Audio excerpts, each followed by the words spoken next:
आप सब उम्मीद करते अच्छे होंगे। तो जितने भी हमारे फेसबुक से जुड़े हैं और ये गुजरात से हैं, जितने लोग गुजरात से देख रहे हैं, इस वीडियो को ना देखें। ये वीडियो आपके लिए नहीं है और आपके लिए है भी, और इसको समझ लो तब भी है, नहीं आए समझ में तो आपके लिए नहीं है। रिक्वेस्ट करते हैं, इसलिए हमने ये अपने बुंदेलखंड के लिए बनाई है। दिन पहले हमने वीडियो बनाई थी तो उस कविता में बहुत लोगों ने प्रश्न किए थे, इसलिए इस कविता को आज पूरा समझ लो। 36 वर्ष तक कान्हा अपने आप को तपाते हैं और फिर विवाह संस्कार करवाते हैं। तो इसका अर्थ क्या हुआ है पता है? इसका अर्थ हुआ है कि उनने अपने आप को 36 वर्ष तक तपाया है, यानी तन मन धन से इसकी रक्षा की है।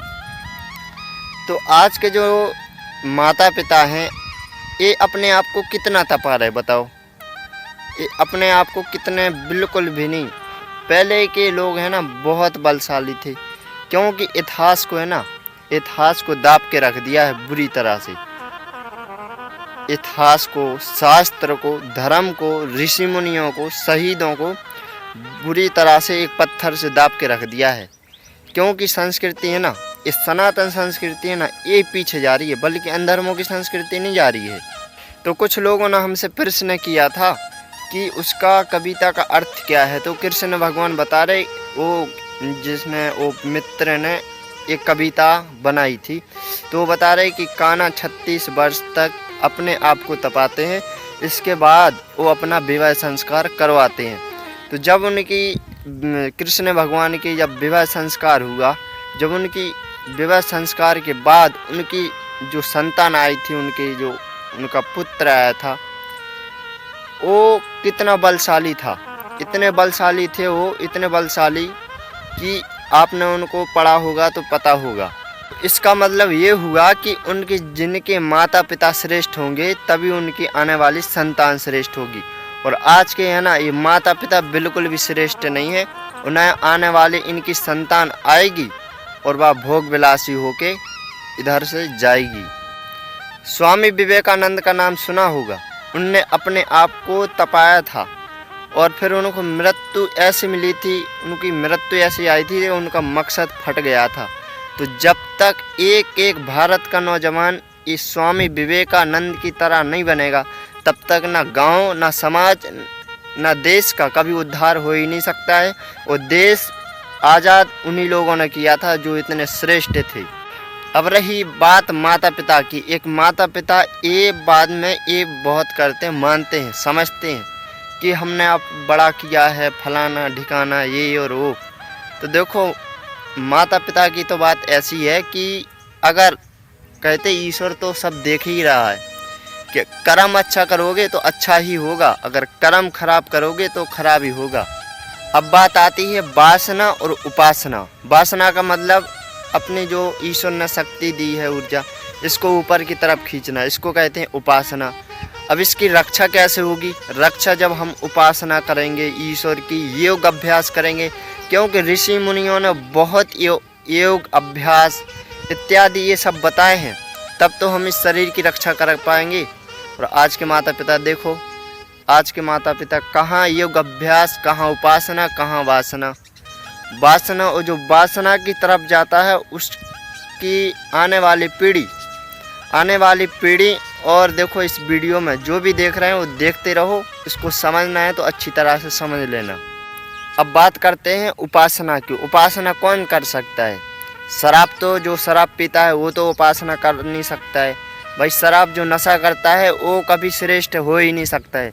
वो भला ही कितना भी धार्मिक हो, कितना गाता बजाता हो, भजन ढोलक कुछ भी करता हो, कभी वो उपासना कर ही नहीं सकता है, क्योंकि वो नशा करता है। नशा से भाई उपासना नहीं होती है। उपासना तो होती है जब ये जो ऋषि मुनियों ने योग अभ्यास बताए, इनसे होगी। वो उपासना हर किसी की बात नहीं है। जिसका मन शांत रहता है वही उपासना कर सकता है। और जिसने नशा पत्ती ये सब करेगा भाई, वो उपासना कैसे कर सकता है बताओ? उनको कैसे समझ लो? क्योंकि अपने शरीर के लिए, उत्तेजित के लिए ये नशा करता है। मानो कोई शराब पीता है तो भाई वो उपासना क्या, वो तो वासना में जाएगा ना, इस गंदगी में जाएगा। उसको तो एक पशु, जैसे पशु जीते हैं ना, ऐसे जीना पड़ेगा। लेकिन हमारा कोई अर्थ नहीं है। अगर मानव बनकर हम पशुओं की तरह बने तो हमारा व्यर्थ है मानव बनना। हाँ, ऐसा भी होता है। कहते हैं कि जैसी जिसकी संगत और वैसी होगी रंगत। अगर बच्चे को अगर छोटे से जैसी संगत मिलेगी तो उसका कर्म भी ऐसा ही रहेगा और ऐसा ही वो कर्म करेगा। और कर्म के अनुसार कहते हैं कि जैसी संगत वैसी रंगत। ये तो नॉर्मल सी बात है कि कुछ माता पिता की गलतियाँ भी नहीं होती हैं कि बच्चा भी भटक जाता है इस गंदी संगत की वजह से। लोग तो उसको आज तो इतना तो छोड़ो, हमने ये पिछली वीडियो में भी बताया था। आज लोग को है ना, एक गांव समाज वाले के जो संगत वाले हैं, जो बड़े बड़े लोग हैं जिनको हम बहुत समझदार समझते हैं, ये लोग हैं ना उल्टी शिक्षा देते हैं कि अगर तू ऐसा नहीं करेगा तो तेरी ये ना शादी भी नहीं होगी और तेरी वो बीवी आएगी वो भी भाग जाएगी और तेरी घरवाली आएगी वो भी भाग जाएगी। तो बेचारे वो बच्चे को बुरी तरह से भरते हैं लोग। ये कौन से लोग हैं जो ये नशा मशा ये सब इत्यादि करते हैं, जो उनको ऋषि मुनियों का तो उनको गुरुकुल की, एक गुरुकुल तो हर किसी की बात नहीं है। हम आए थे अपने गुरुकुल से लौट के तो कुछ लोग बोले थे कि भाई ये गोविंद है ना बाबा बन चुका है। लोग उसको ऐसे नकारते हैं। अगर कोई उन्नति के आगे जाए, उन्नति की ओर जाए, तो भाई हम तो कहते ही कि ये है ना गुलामी का नाम निशान मिटा दूंगा और एक एक नौजवानों को आर्य बना दूंगा। हमारा मकसद यही है कि आने वाली देखो चाहे कोई भी हो, हम मतलब ये नहीं अब कर लेते जात। ये जात क्या है भाई, ये जात है क्या? और जो लोग जो विद्वान जन हैं, चलो जाति को मानते हैं, जाति ये है, जाति ये है क्या? इसका अर्थ कहीं लिखा है? कहीं बताओ, कहीं भी जातिवाद का वर्णन आया है? कहीं कोई बता तो दे कि यहाँ जातिवाद आप ये हो, आप ये हो, आप ये हो। जात का जो जात शब्द का नाम है, जो जाति है, जाति इसका अर्थ है ये जहाँ यूज करना चाहिए लोग वहाँ यूज नहीं करते हैं, गलत तरीके से यूज करते हैं। जाति का मतलब ये हुआ जैसे हमारा नाम है गोविंद और हमसे कुछ लोग पूछते हैं कि आपके पिताजी का नाम क्या है, आपका परिवार का, आप कहाँ के हो, आप कौन से गांव में रहते हो। तो जात एक ऐसी है कि जात से पहचान होती है। जैसे मानो कि हम कहीं कुछ कार्य कर रहे, काम कर रहे, वहाँ से हमने चोरी पट्टी की है, तो भाई अगर उसकी जात, उसका नाम, उसका कुछ भी पता नहीं होगा तो कैसे पकड़ा जाएगा? वो मानो कि इधर 10 आदमी का हत्या करके गया, वो पकड़ा कैसे जाएगा? तो ये नाम है ना इसीलिए रखा गया है कि हम हमारी पहचान के लिए। लेकिन उसको जात हम तो नहीं मानते कि जात क्या है, क्योंकि जो धर्म के मार्ग पर चलता है उसकी कोई जात नहीं होती है। और हमारा काम तो यही है कि हम रहने वाले हैं जहाँ के, हम बुंदेलखंड के रहने वाले हैं। बुंदेलखंड के आज जितने जी बच्चे हैं, जितने ये नशा में लटक गए हैं, हम इसलिए पार हो गए कि हमें एक तो छोटे से ही लगन है ये धार्मिक। ऐसे है ना, जब छोटे थे, जब हम तो ऐसे जो हमारे पिताजी थे और हमारे जो चाचा माचा थे, ये ऐसे ही भजन कीर्तन करते थे, तो हमें ये धार्मिक की ये छोटे से ही लगन है। और धार्मिक उसको नहीं कहते कि ये ढोल नगाड़े बजाता है, तो धार्मिक उसको नहीं कहते हैं कि ढोल नगाड़े बजा लो और मनमानी के कर्म कर लो, उसको धार्मिक नहीं कहते हैं। छोटे से ही लगन है ऋषि मुनियों की, क्योंकि छोटे से ऐसी। लेकिन ये कुछ समाज में आज जो भी नौजवान भटक रहे, आज जितने भी देखो केस लग रहे हैं हिंदू पे, जितने भी हिंदू लड़के लड़कियों पर जो केस लग रहे हैं ना, और ये बदनामी, ये जो जिस नाम पर बदनामी लोग निकालते हैं, तो ये लड़का लड़की की कोई भी गलती नहीं है, क्योंकि वो समाज, वो गांव, वो पूरा कहते कि जिस राष्ट्र की संस्कृति बिगड़ जाए उसके गांव नहीं बच सकते। तो हमारी राष्ट्र की संस्कृति बिगड़ चुकी। तो आने वाली पहले तो क्या है, इस सिटी बिगड़ रही, सिटी से देहात गांव बिगड़ रहे हैं। समाज में लोग इसलिए पीछे हैं कि उनको उनके पहले से ही अन्याय किया जा रहा है। अन्याय कैसा किया जा रहा है कि ये इस जाति का है, ये भी नहीं कर सकता है, इसका ये नहीं कर सकता है, यहाँ बैठ नहीं सकता है, यहाँ उठ नहीं सकता है, उस पर अन्याय हुआ है। पहले ये जो पाखंडी लोग हैं ना, जिसने इस जाति को माना है, पहले इन पाखंडियों ने अन्याय बहुत किया है। कैसा किया कि बेचारे कोई इधर मैदान में है ना, कोई पशु मर गया तो कहे कि जाओ उसकी चमड़ी निकाल के लाओ। अब पहले ऐसा भी सुनाई देते, हमारे दादा पूर्वज कहते थे कि बेटा इतना अन्याय हुआ है, ये तो हमारे साथ भी हुआ है, हम अपना खुद बता रहे। नल पे पानी भरने जाते थे तो वहाँ पानी नहीं भरने देते थे, और गाँव के मुखिया होते थे वो ईमानदार होते थे, वो हरामी नहीं थे, उनके अंदर छुआछूत नहीं था, ऐसा हमने सुना है और कहा जाता है। क्योंकि हमारे जो दादा थे, दादा हमारे कम से कम 5 साल, उनकी 100 साल में 5 साल कम रह गई थी जब तक उनका अंतिम संस्कार हो गया था। मतलब वो गुजर चुके हैं, अभी 2 साल हो गया है। तो कहते थे कि हम जब उनके पास बैठते थे तो कहते थे कि मुखिया तो सब मिलकर भी काम करते थे, उनने मुखियों ने तो ये छुआछूत नहीं माना है, अछूत नहीं माना है। वो तो अगर किसी शूद्र ने भी अगर एक बोतल से पानी पी लिया तो वो भी पीते थे, एक ही साथ उठ बैठ के खाते थे, ऐसा वो बताते हैं।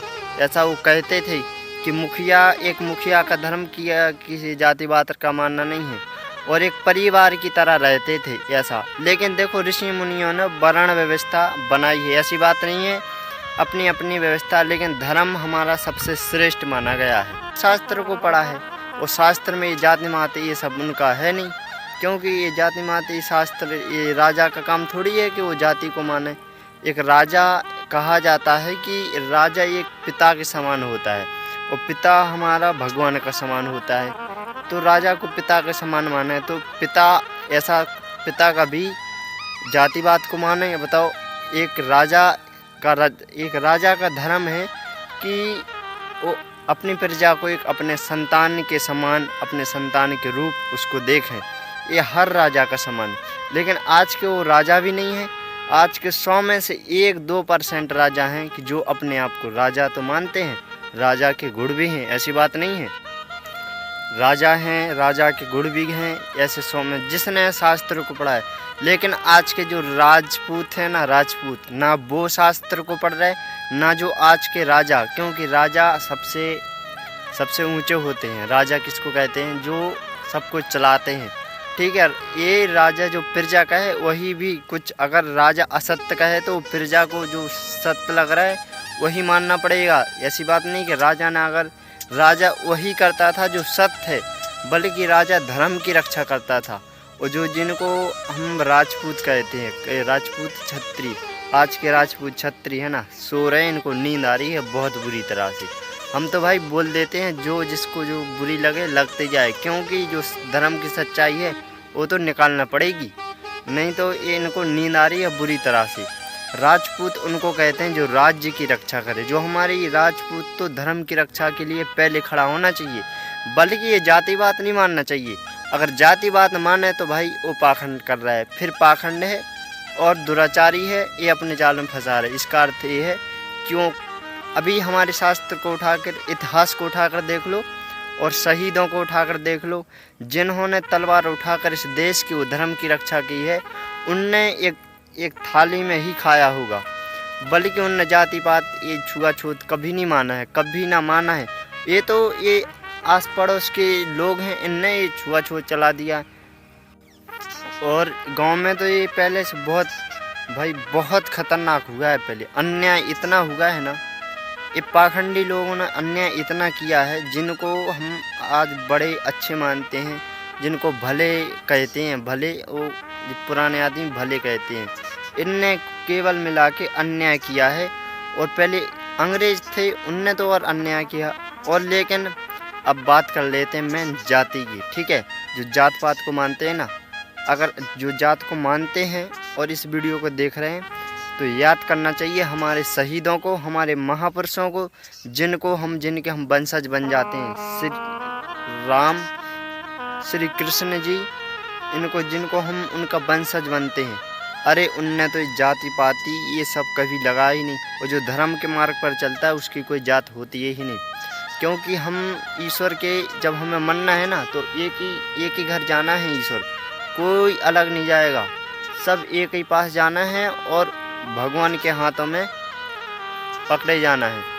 इसलिए जिसको अन्याय किया होगा सबका हिसाब होगा, सबका हिसाब होगा, कोई बचने वाला नहीं है। विशेष वीडियो है हमने अपने बुंदेलखंड के लिए बनाई है, क्योंकि बुंदेलखंड के लिए इसलिए है कि आज के जो हमारे गांव में जो आड़ोस पड़ोस हैं राजपूत, ये इनको बहुत बुरी से नींद आ रही है।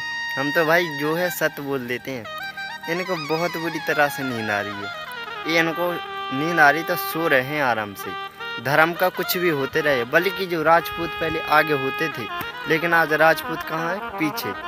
और भाई ये राजपूत का ये धर्म नहीं है कि एक किसी को अछूत माने, किसी को छुआछूत माने कि तू दूर बैठ।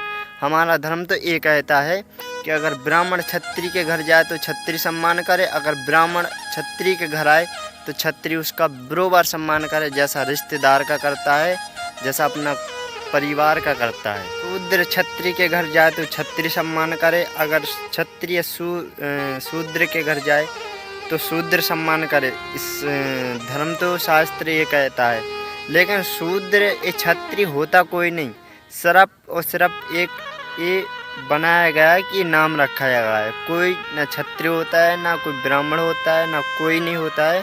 हम सब कौन है, मानव हैं। कौन है, मनुष्य।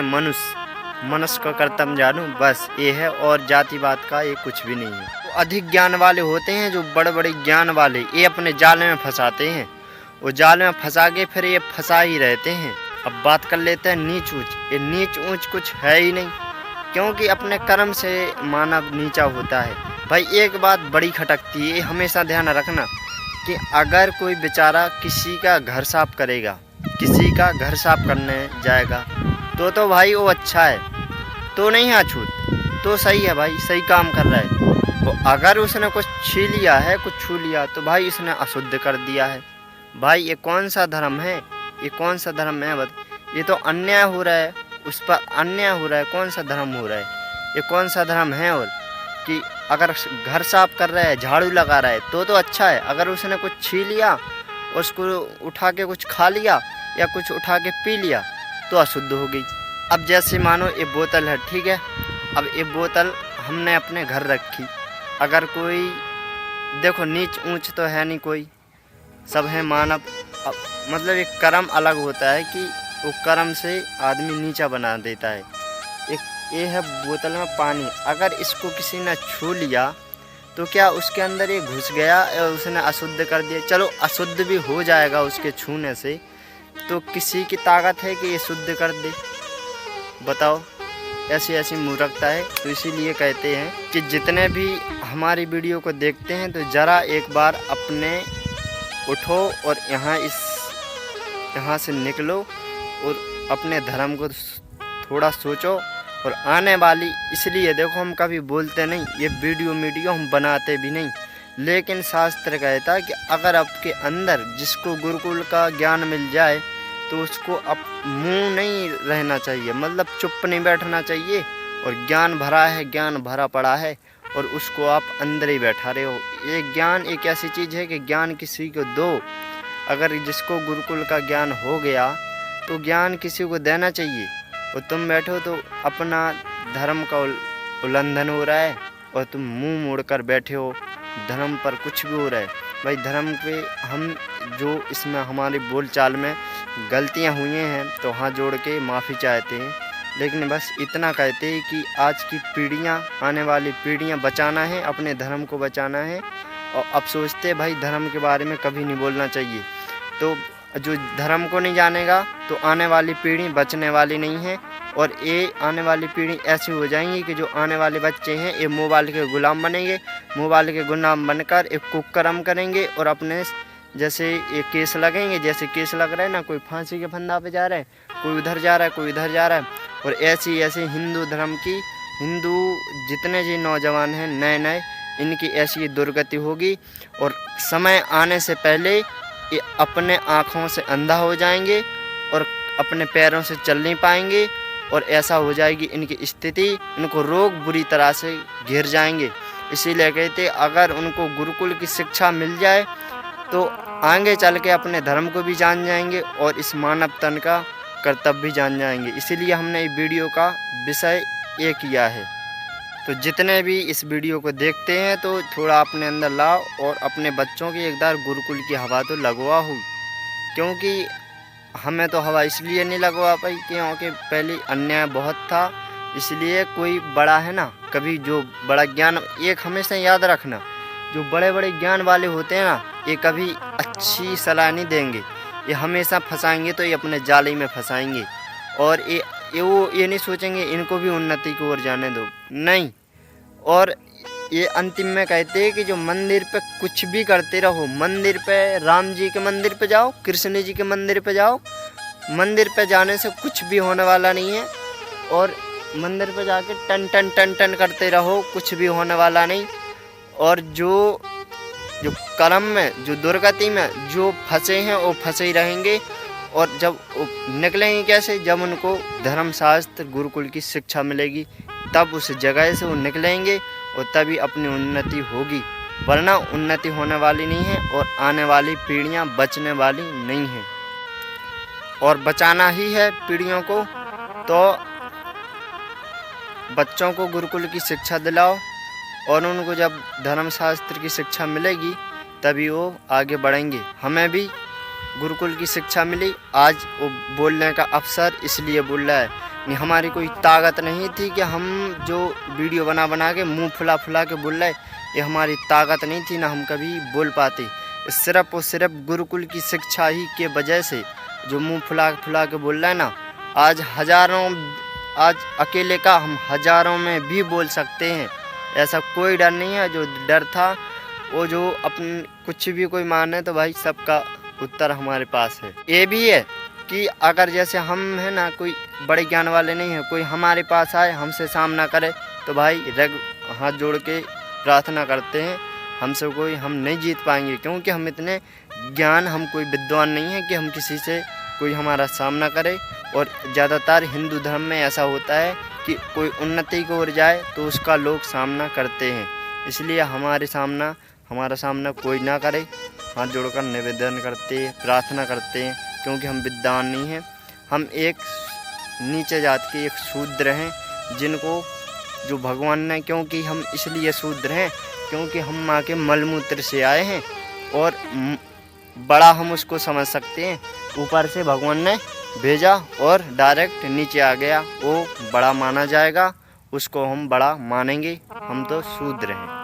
तो वीडियो में जो भी कुछ समझ में आया होगा तो इसके माध्यम से आप कमेंट भी करना, वीडियो अच्छी लगी हो तो कमेंट करना। और अंतिम में कहते हैं कि इस वीडियो में कुछ भूल और कुछ गलतियां हो गई हों, क्योंकि हमने ये कुछ विशेष अपने धर्म शास्त्र के ऊपर बोली, क्योंकि शास्त्र के ऊपर छोटी सी भी गलती हो जाए तो बहुत बड़ी बन जाती है, तो उसमें कुछ गलतियां हो गई हों तो माफ़ी चाहते हैं।